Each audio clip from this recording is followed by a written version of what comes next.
All right, ladies and gentlemen, I'm gonna go ahead and be looking at a belt change, kind of what to look for on the belt, as well as kind of figuring out what panel you're looking for on units.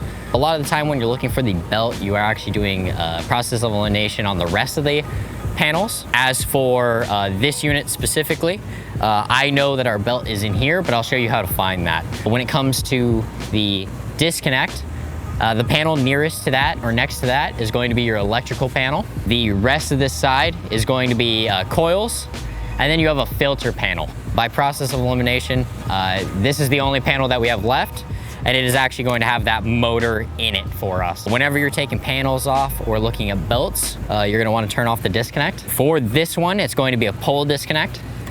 So we have this here. Just gonna go ahead and pull that right out.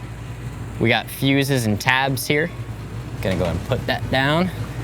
Pop this panel open for us. All right.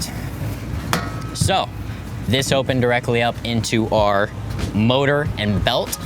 But these are gonna be bearing and bearing mounted on a motor and a blower wheel. So when we are looking at the belt here, it's got sizes on the side. We wanna verify that we have the same sizes, as well as verify the condition of the belt we are replacing, or seeing if we need to replace. So when you're taking a belt off, you wanna go to the bigger bearing here, kind of grab your hand here, put some tension on it, and we're just gonna spin that bearing, and it's gonna pop it right off for us. We got our belt off of the bearing here. All you gotta do is take it off the motor bearing as well.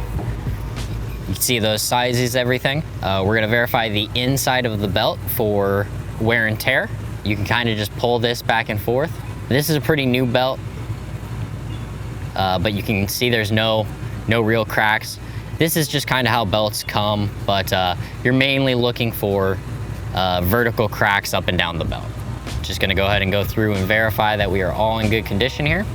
Flip that back in, and then for putting it back on, we're just gonna reverse the process. So, small bearing, throw it over the top of this big bearing here, turn the bearing and let the bearing do the work. That is how you check a belt, as well as taking it on and off and verifying your size.